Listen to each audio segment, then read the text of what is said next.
Thank you for choosing our hotel. We look forward to welcoming you again. I see off our guests at the entrance. Smiling back, I wave at a child who is waving goodbye. My name is Lisa, and I'm 30 years old. I'm the manager of this hotel. This hotel is owned by my family. It's located in a famous hiking area in California. Thanks to our guests, our hotel is well known as a luxury establishment in the region and is widely patronized. My husband, David, is 33 years old. Originally, he worked in sales for a travel agency, but we started dating when he included our hotel in one of his tours, where I was working in public relations. We got married after dating for 2 years. After our marriage, he quit his job and now works as the vice president of our hotel. My parents are still alive. My mother manages the hotel as the general manager, and my father is involved in the business as the president. David's parents are also alive. His father retired 3 years ago but still goes to work occasionally as a consultant. His mother, Jessica, turned 60 this year. She has always been a housewife but is very active with lots of friends, enjoying women's groups and travel. However, David says Jessica has a habit of spending without thinking, often buying things on a whim and getting scolded by his father. The hotel's business was stable and doing well until it was affected by the global pandemic, like the rest of the world. But thanks to my husband's idea of offering an affordable day trip hiking tour for local residents, we managed to survive by attracting many local customers. Lately, things have started to calm down, and we're relieved to see guests coming from out of state as well. Despite the stable life, there's something troubling me. It's about Jessica. She visits our family home alone 2 to 3 times a month to see David. His father rarely comes, saying it would be a bother. It's not a problem in itself, but our home is a 6-hour airplane from New York, followed by an hour by a car, making it difficult for a day trip. So, naturally, she stays overnight. However, she prefers staying at the hotel instead of the family home. She says, it must be hard to prepare meals and accommodations at home, so it's easier to stay at a hotel where everything is ready. Plus, there's a spa service, and I find it more comfortable. Having her stay at the hotel reduces the number of rooms available for guests, affecting our revenue. And we can't just put her in any cheap room, we have to provide a room of a certain standard. Our hotel is one of the largest in the area, with the highest rooms starting at $500 per night. Of course, we can't offer such rooms to her, but we still need to prepare a middle-level or higher room. Including meals, the cost comes to about $300, but she doesn't pay. Additionally, there's another issue. According to Jessica, she says she's checking the hotel as a monitor from a third-party perspective. I want to tell her to stop interfering, but she's my husband's mother, so I can't just ignore her. She makes suggestions, more like complaints, about the hotel's reception, the front desk's customer service, the baths, and other facilities. Well, in simple terms, she's a complainer. Since the employees have gotten to know her, they often ask, Lisa, when is that person coming back? Though she claims to be monitoring, she doesn't produce any reports, she just calls me over when she's leaving to complain. She might think she's giving advice to improve the hotel's quality. It feels like a Jessica's way of nagging. The general manager, my mother, says, she doesn't mean harm, so just listen to what's necessary and let the rest go. My father, the president, also takes it lightly, saying, if she likes our hotel and the spa service, isn't that a good thing? I never thought I'd have trouble with Jessica while living at my own home. I've mentioned this to David several times, but he says, we can't tell her not to come, and she means well, so it's probably fine. Then one day, I got a call on my phone. It was Jessica. I have a bad feeling, but I can't just ignore it. Hello, this is Lisa. Ah, Lisa? It's Jessica. It's been a while. It's been a while. What can I do for you today? Oh dear, after such a long time, you could at least say, how are you, or any changes lately. Ah, my apologies. Well, that's okay. Anyway, I have a favor to ask. Yes, what is it? Some local friends of mine want to go on hiking. We were wondering if there are any good places.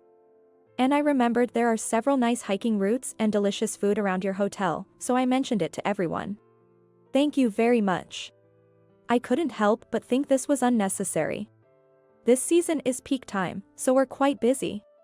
I really don't have time to attend to Jessica. So, everyone agreed. We plan to come on the long weekend next month. Could you reserve some rooms for us? Next month? That might be difficult. How many people will there be? 6, including me.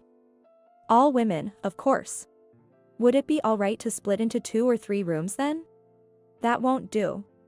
Jessica strongly objected. They are important friends, so prepare the best suite. 1 room. That's my request. Our highest suite includes a living room and 4 bedrooms. It's possible for 6 people, but 2 would have to sleep on sofa beds. No, sofa beds are too hard. Add 2 more beds, please. That's impossible. We can't fit more beds in the room. That won't do. They're important friends, so provide the best hospitality. It's my treat, so if it's subpar, I'll be embarrassed, understand? A treat from Jessica? Does that mean she expects it to be free? That's impossible. The room arrangement is settled then. Now, about the food. Prepare the best dishes. Got it? Alright, I'm counting on you. Oh. And tell David to pick us up at the airport. After the call ended, I sighed deeply. Really, what is she thinking? Reluctantly, I proceeded with the arrangements as instructed. And so, Jessica and her group were to visit our hotel on their group trip. She implied that everything should be free. I discussed this challenging situation with my husband, the vice president. He said, "That's outrageous. My mother has never worked, so she probably doesn't understand how hard it is to earn money. I'll talk this over with my dad, so leave it to me." Feeling anxious, I decided to trust my husband, who seemed to have a plan. On the day, as promised, my husband went to pick up Jessica and her group from the airport. Soon after the car returned, I greeted Jessica as she got out. "Jessica, welcome." "Ah, Lisa, thank you for having us. These are my friends from the local women's club. Please take good care of us." They seemed like a group of elegant grandmothers. I then escorted them to their room. It's the hotel's best suite, located on the top floor. It has 4 bedrooms, a living room, and a wide balcony. But as soon as they entered the room, the complaints began. How can there be no chairs for people with bad legs? The service here is poor. My apologies. We'll prepare some immediately. And I'd like better snacks, please. Yes, I'm sorry. We'll bring different snacks right away. Although the other ladies tried to calm her down, Jessica's criticisms didn't stop. Reluctantly, I instructed the responsible employee to accommodate her requests. The group then headed to hiking. There, I was called again because the wash basin in the changing room was dirty. In my opinion, it seemed like she was being extra strict in front of her friends, trying to show off. And then it was time for dinner. As requested, I brought dishes made with high-end ingredients to the room and took on the role of server myself. The dishes were generally well received. However, Jessica didn't change her ways and complained about various things. Such as, the meat being too thick to eat, the batter on the fried food being too thick, and the next dish coming out too quickly. Furthermore, she started saying things like, "Are you reducing the portions because you think we're old?" and demanded additional dishes. Jessica stirred up everyone, saying, "Since this is my daughter-in-law's family home, she'll cover all the expenses. So don't hold back on ordering." Then, she ordered luxurious items like crab and abalone. And there were additional orders for premium wines. Honestly, the bill amounted to quite a lot. The elderly ladies ate heartily, leaving almost nothing unfinished from their dinner. Then, she demanded they reserve the spa service for their private use to relax later. When I said that it was impossible, she retorted, "What kind of manager can't meet the guests' requests?"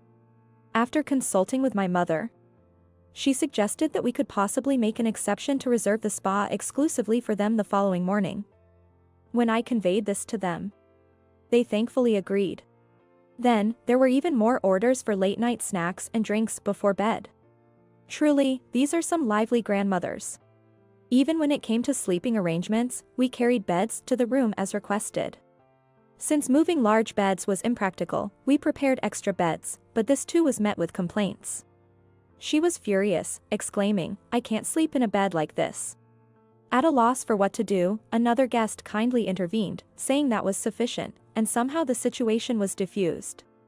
After a day that felt like a storm, I was finally freed. I expressed my gratitude to the employee in charge for their hard work and considering the extra trouble they went through. I gave them a special bonus. I returned home completely exhausted. After finishing the preparations for the next day, I didn't get into bed until after midnight. The following day, they reserved the spa service exclusively, and the group enjoyed it in the morning. Normally it's cleaning time, but I managed to adjust the schedule by asking the staff. The whims of one person caused inconvenience to many.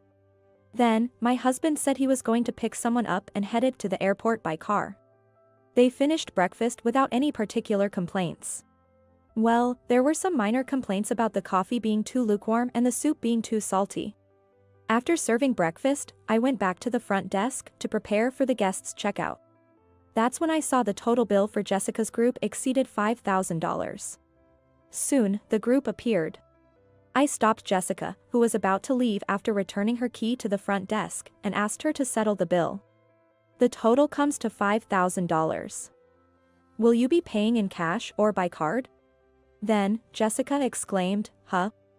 Are you serious about taking money from your husband's mother? You must be joking. Are you really planning to charge your own family? How greedy can you be?" I explained, "This is a business, and we've provided services worth the amount. We can't afford not to charge for such a significant sum." Jessica, with her face turning red, said, "This is hospitality for your husband's mother, you wouldn't charge me, right? Would I ask for money when you come to my house? It's the same thing, isn't it? What flawed logic?" "No, that's different. We understood this to be a group trip utilizing our hotel services. This is a business transaction, separate from family matters, so we kindly ask for the payment." Well, I'm appalled. Such rudeness from a daughter-in-law. It's disrespectful to me and especially to my friends. At that moment, a familiar figure intervened in our dispute. "What's all this commotion?" I apologized for the inconvenience. I apologized. And then, when I looked at the person's face. "Ah. Hey, long time no see. I was asked by David to come here on the first airplane this morning. I'm starving. I'd love to have breakfast here later." It was an unexpected appearance by my father-in-law, Mike. "Mike, it's been a while. I'll arrange for breakfast right away." No, let's take care of business first. That's why I'm here." Mike came here in response to my husband's SOS. Then, he turned to Jessica. "Oh, it's you. Why are you here?" "Well, I came to check on David and Lisa." "Is that strange?" "No, it's not strange, but there's something I want to ask." "What might that be?" "It seems like there's been some trouble going on. Is something the matter?" "No, nothing's wrong, right, Lisa?" I thought it was a good opportunity, so I honestly told Mike everything. "Actually, we've been serving Jessica's group since yesterday, and she demanded that we make the payment free, which we explained was impossible." "Oh? And how much does that come to?" "Yes, under Jessica's instructions, they used our highest room, with various additional orders and the use of services like massages. The total came to about $5,000. "I see. And she wanted that for free?" "Yes, that's the situation." After hearing the situation, Mike pressed Jessica, "Is what Lisa says true?" "Yes." Jessica was at a loss for words. "I've heard from David that you always avoid paying when you come here. Is that true?" "Well, about that, I've been acting as a consultant and giving them advice, so in return, they let me stay for free." At this point, Mike's expression changed. "Enough is enough. I know all about it." "Yes." Jessica's face tensed up and turned pale. "I heard you've been coming to this hotel for free under the pretext of visiting David and causing trouble for Lisa. Isn't that right?" "I'm sorry. I got a bit carried away. Do you know that every time you skipped out on paying for this hotel, David ended up covering the bill? What?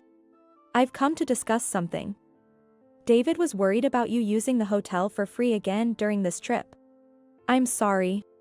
He was concerned that you would take advantage of the free stay again, so he reached out to me. I couldn't just ignore it and had to come here. As I expected, you were causing trouble for Lisa and her parents. I'm sorry.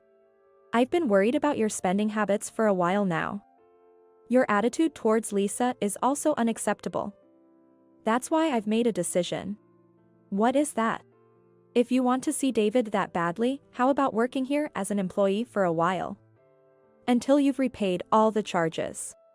But, how can you suddenly say such a thing? No, you don't understand the difficulty of earning money. How many services have you taken advantage of at this hotel?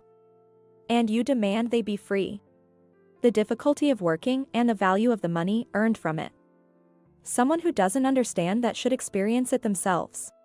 With that, Mike asked David to have Jessica work at the hotel. I apologize for the trouble. Could you please train her for a while? And let her salary go towards repaying her debts. David. Make sure to put Jessica to good use. David nodded, then apologized to me. I should have been firmer with my mother from the start. I'm sorry for the trouble she's caused your family. It's okay. But what about Jessica? Well, maybe we'll start her off with cleaning. She probably won't be good at customer service, so she'll be like a trainee for a while. And so, the next day, Jessica began working as an employee. Mike sent everything she needed for living on site from their home. At first, Jessica struggled with the unfamiliar physical work and suffered from muscle pain. She probably never imagined she'd end up cleaning the very hotel she used to critique as a monitor. Eventually, Jessica became capable of handling customers, even addressing issues she had previously pointed out herself. As she continued working, she gradually realized how selfish she had been. Jessica became much more subdued and stopped harassing me.